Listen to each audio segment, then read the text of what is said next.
पार खंडा अच्छी तही गुप्त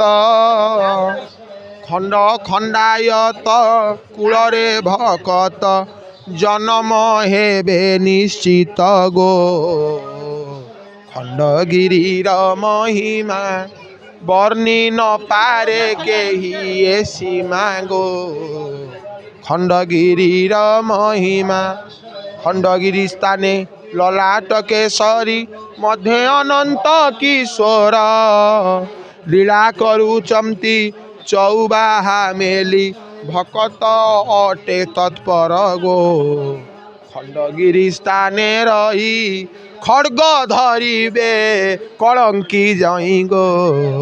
खंडगिरी स्थाने रही आउ खचुआ मिछुआ लंफटिया जेते से बेले होइबे धरा खियाल वृत्ति को मनरु तेजिले क्षमानिधिंक पसरा गो क्षमानिधिंक चरण अच्युतानंद भावई पुण गो क्षमानिधिंक चरण जय जगन्नाथ कल्पे बांटी देवे भकत बांछिबे ज्ञान पंचकुंडे नित्य लीलारंभिबे पंच सखा संगे पुण गो पंच ज्ञानी तत्व जेते